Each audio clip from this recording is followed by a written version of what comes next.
Who is Allah? Allah subhanahu wa ta'ala is the creator of the universe, the king of everyone, and the Lord of everything. He is the only one who deserves to be worshipped. He manages the affairs of all kingdoms. He commands and forbids, creates and provides, gives life and death, raises and lowers people, alternates night and day, and alternates victory and defeat amongst nations, so that one nation rises and another falls. Only Allah's commands and decree are carried out throughout the heavens and the earth, deep in the oceans and in the skies, and throughout the entire universe. His knowledge encompasses all matters, accounting for each and every being, and enveloping them with His mercy and wisdom. He hears all voices in their different languages, and with their varied requests and pleas. One voice does not distract Him from hearing another, nor do their innumerable pleas confuse Him. The pleading of the needy beggars knocking at His door does not aggravate Him, nor do their questions annoy Him. He sees all things, the visible and invisible. He sees the black ant crawling across a solid black rock in a pitch-dark night. No matters are hidden from Him, nor are secrets withheld from Him. He has knowledge of all that has occurred and all which has yet to occur. Everyone in the heavens and the earth beseech Him for their needs. Every day, He attends to His creation. He forgives sins, eases difficulties, and relieves distress. He mends the broken, enriches the poor, teaches the ignorant, guides the astray, directs the confused, and helps the desperate. He frees the captive, feeds the hungry, clothes the naked, and cures the sick. He accepts the repentance of the one who repents, and rewards the one who does good. He aids the oppressed, and humbles the tyrant. He conceals faults, and calms fears. He does not sleep, nor sleep benefit Him. The deeds of the night ascend to Him before those of the day, and the deeds of the day before those of the night. Light is His veil. If He were to lift His veil in this world, the splendor of His face would burn all of His creation. What He possesses is not diminished by what He gives, for His right hand always remains full.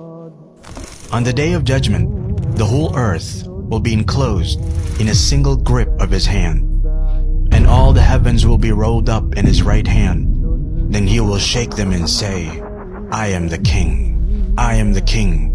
It is I who created the world out of nothingness, and I who will return it to how it was.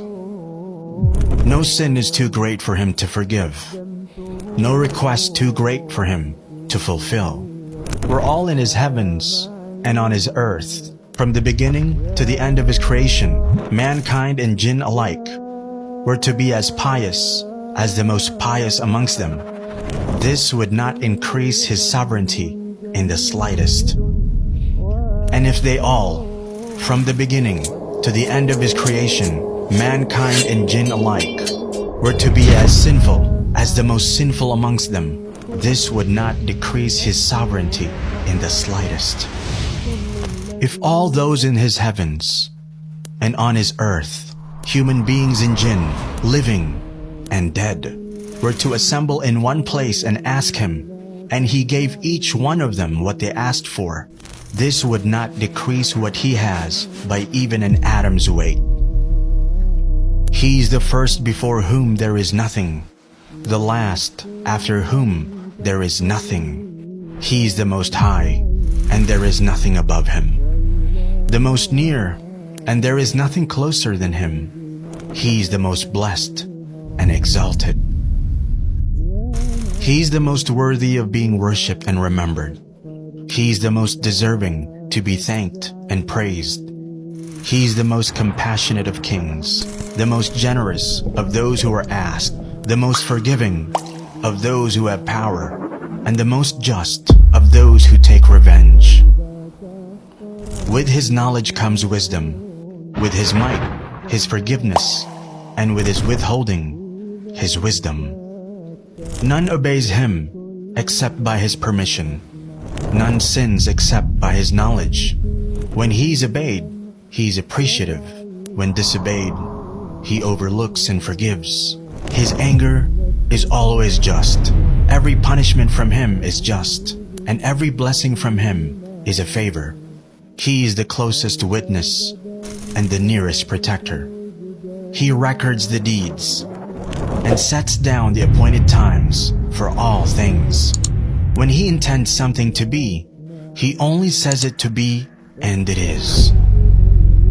He's the king who has no partner, the unique who has no rival, the perfect master who has no companion or child. He's the independent who has no helper.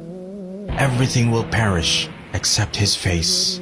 Every kingdom falls except his kingdom. Every grace except his has its limits. There is none like him.